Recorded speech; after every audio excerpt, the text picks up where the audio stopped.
Bismillahirrahmanirrahim. Okay, now this is another question of complex group, and now this is complex mixed group. Mixed group हम उसको कहते हैं, जैसे हमने आगाज़ में पढ़ा था कॉम्प्लेक्स ग्रुप के आगाज़ में कि हमारे पास वर्टिकल ग्रुप्स हैं. वर्टिकल ग्रुप में एक सिंपल ग्रुप है और एक हमारे पास डी शेप ग्रुप है.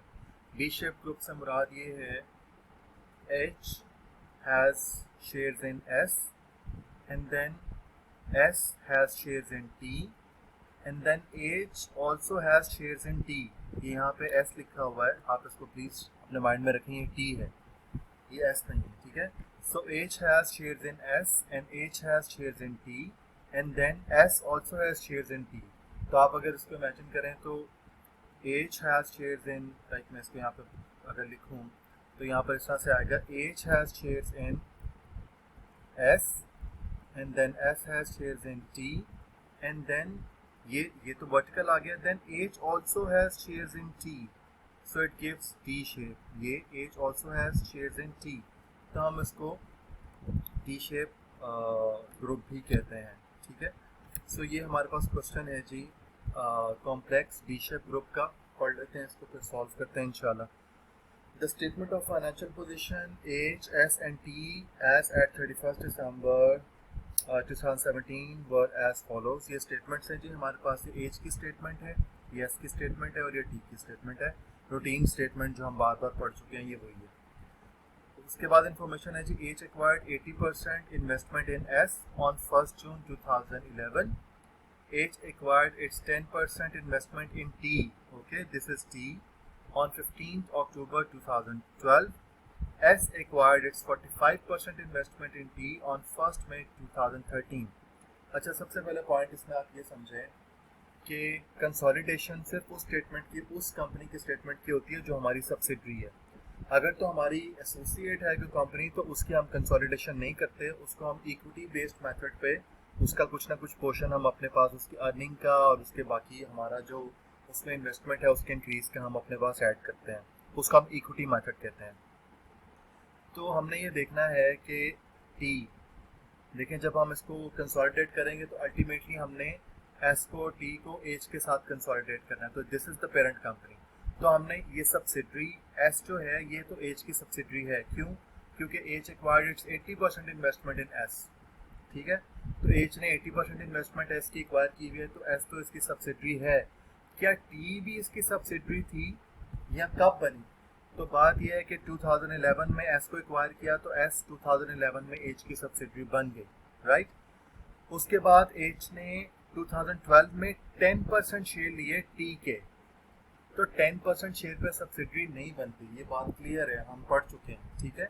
तो 10% शेयर पे ये सब्सिडरी नहीं बनी, ये सिर्फ एसोसिएट थी. एसोसिएट को इक्विटी मेथड से इसके हम अपने पास नोट करते रहे, जो भी हमने करना था अपनी बैलेंस शीट का हिस्सा इसको बनाते रहे और इनकम स्टेटमेंट का.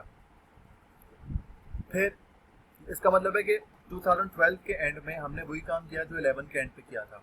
11 के एंड पे क्या किया था? एच और एस को कंसोलिडेट किया था. 12 के एंड पर भी एच और एस को ही कंसोलिडेट करेंगे क्योंकि T is still not our subsidiary, ये एसोसिएट है. फिर हमने क्या किया? S acquired its 45% investment in T.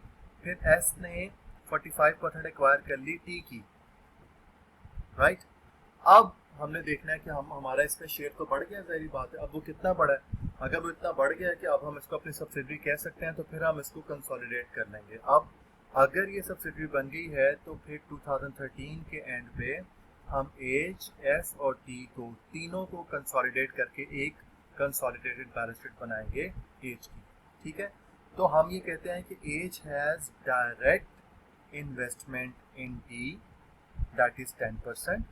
H has 10% direct investment in T. जो उसके डायरेक्ट शेयर इसने परचेज किए हैं वो डायरेक्ट इन्वेस्टमेंट है, और जितना कंट्रोल वो एस के थ्रू करेगा वो इनडायरेक्ट इन्वेस्टमेंट है.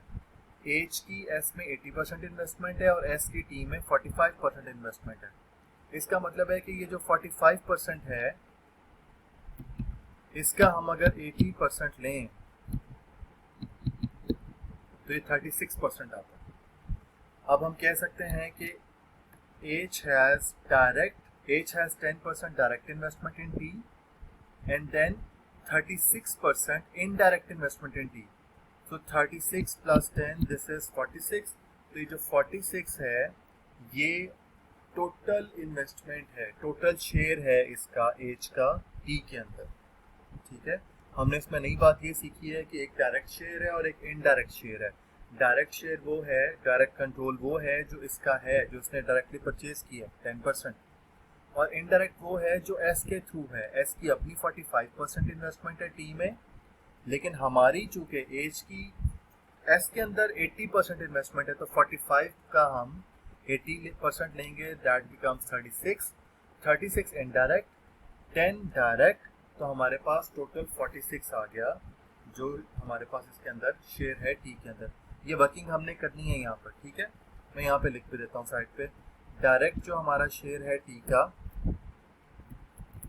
डायरेक्ट जो शेयर है एज का टी के अंदर, दैट इज 10%, और जो इनडायरेक्ट शेयर है दैट इज 36%। तो टोटल शेयर हमारे पास आ गया 46, और टोटल होता क्या है, किसी भी चीज़ का टोटल इज 100। तो इस 100 में से जब हम 46 को लेस करेंगे, इस 100 में से जब हम 46 को लेस करेंगे तो ये हमारे पास आ गया 54%। दिस 54% इज एनसीआई, ये जो रिमेनिंग है। ठीक है, और ये है हमारा शेयर इसके अंदर। ठीक है, आई होप ये क्लियर है। ये हमारा इसके अंदर शेयर है और 54% हमारा इसके अंदर एनसीआई है। ठीक है, तो अब ये आपने दो बातें जो हैं ये आपने याद रखनी है। जब भी आप क्वेश्चन करेंगे तो आपने कैलकुलेट करना है, क्योंकि यही आगे काम आएगा जो हमने कैलकुलेट किया था पहले भी कॉम्प्लेक्स ग्रुप के अंदर। तो अब हमने इसके अंदर इजाफा कर लिया डायरेक्ट और इनडायरेक्ट का, क्योंकि now this is the case of D shape group. ठीक है, अच्छा जी, ये हो गया। अब उसके बाद हमारे पास है ये हमने पढ़ लिया। उसके बाद है जी the following information is available. अब ये जो इन्फॉर्मेशन हमारे पास है वो क्या है, ये डिफरेंट डेट्स हैं, और ये रिटेन प्रॉफिट है एस का उन तीनों डेट्स पर, और ये रिटेन प्रॉफिट है टी का रिस्पेक्टिवली इन तीनों डेट्स के हिसाब से। अच्छा जी, अब हमारे पास है हमारे पास 1 जून 2011 को हमने बस इसमें से ये देखना है कि हमारे काम की रिटेन अर्निंग कौन सी है जब हमने एसेट स्केड्यूल बनाना है, एक टी का भी और एक एस का भी। अच्छा, एस को कब रिक्वायर किया था एच ने, 1 जून 2011 को।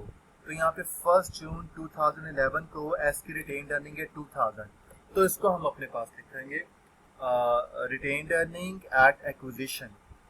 ठीक है, रिटेन अर्निंग एट एक्विजिशन 2000। और इसी तरीके से एस ने, अच्छा अब ये बात इंपॉर्टेंट है कि टी की कौन सी रिटेन अर्निंग लिखेंगे, इसको जरा ध्यान से सुनें। देखें, टी 2 दफ़ा एक्वायर हुआ है, एक दफ़ा एच ने डायरेक्टली किया 10% और एक दफ़ा एस ने किया 45%। बात यह है कि जब एच ने इसको 10% एक्वायर किया 15 अक्टूबर 2012 को, तब इसकी रिटेन अर्निंग थी 650, लेकिन तब ये हमारी सब्सिडरी नहीं बनी थी, तब ये एसोसिएट थी, तो we were not concerned about its retain earning. इस डेट के हवाले से हमें इसके रिटेन अर्निंग की ज़रूरत नहीं है, क्योंकि एसोसिएट है तो इक्विटी मेथड से उसको हमने अपने पास रिकॉर्ड करना था।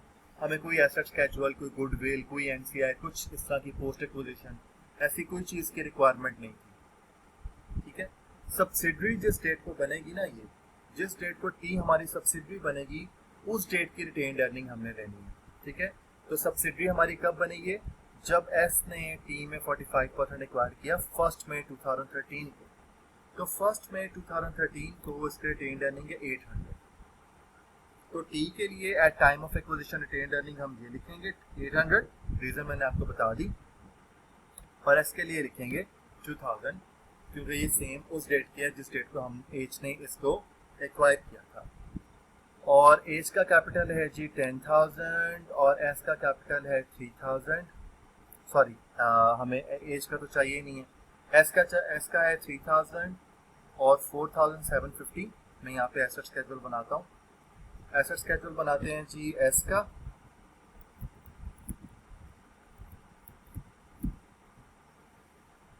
एस का एसेट स्केड्यूल है हमारे पास, और हमने क्या करना है इसमें, हमने इसमें लिखना है जी शेयर कैपिटल,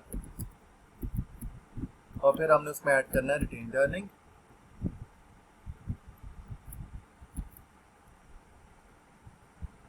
अच्छा जी, शेयर कैपिटल हमारे पास है इसका 3000 एंड 3000। हम कहते हैं add consolidation, add acquisition and then post acquisition. और रिटेन्ड अर्निंग हमारे पास है, हम देख लेते हैं। ये हम एस की बात करें, हमने कहा था 2000 at the time of acquisition और 4750 एट कंसोलिडेशन। तो 4750 एट कंसोलिडेशन और 2000 at the time of acquisition, इन दोनों का डिफरेंस भी ले लेते हैं। दिस माइनस दिस, डिफरेंस आ गया जी 2750। ये पोस्ट एक्विजिशन की कैलकुलेशन के लिए हमारे काम आएगा। और ये हमारे पास है वैल्यू एसेट की, जो हमने आगे यूज करनी है डिफरेंट पर्पस के लिए। ओके, इसी तरीके से ये हो गया जी एस का। और अब हम बनाते हैं on the same pattern T का एसेट स्केड्यूल। तो टी के एसेट स्केड्यूल के लिए भी हमें सेम चीज़ें चाहिए, यही at consolidation, add acquisition and then post acquisition, right. So हमारे पास शेयर कैपिटल कितना है 300 और रिटेन्ड अर्निंग 1600 और यहाँ पे हमने कहा था ये 800। सो ये है जी 300, कंसोलिडेशन के वक्त रिटेन्ड अर्निंग 1600 और एक्विजिशन के वक्त 800, और ये आ गया इनका डिफरेंस। और ये हमारे पास एक्विजिशन के वक्त के एसेट्स की वैल्यू और कंसोलिडेशन के वक्त के एसेट की value. So these are important figures. Consolidation के वक्त टोटल एसेट्स, एक्विजिशन के वक्त एंड देन पोस्ट एक्विजिशन। ठीक हो गया जी। अच्छा, इसके बाद फिर हमने इसकी गुडविल कैलकुलेट करनी है।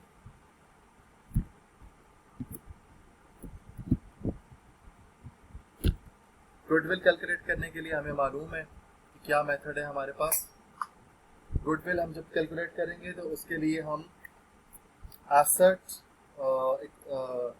एक्विजिशन कॉस्ट लेंगे और एक्विजिशन कॉस्ट के बाद फिर हम उसका एनसीआई उसमें ऐड करेंगे और उसके बाद फिर हम उसके टोटल एसेट उसमें से लेस करेंगे। तो हमें मालूम है कि हमारी एक्विजिशन कॉस्ट कितनी है एस के लिए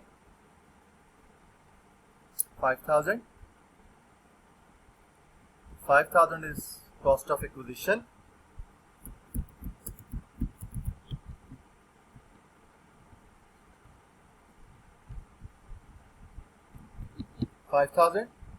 उसके बाद हमारे पास एनसीआई है जो हमने ऐड करना है। एनसीआई कितना लेंगे, this into 20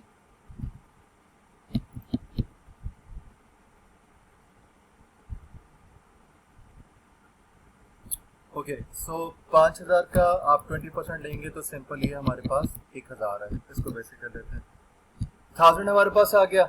और इसके बाद फिर हमने क्या करना है, इनका टोटल करना है, विच बिकम 6000 और इसमें से हमने इन एसेट्स को लेस कर देना। ये एसेट है हमारे पास,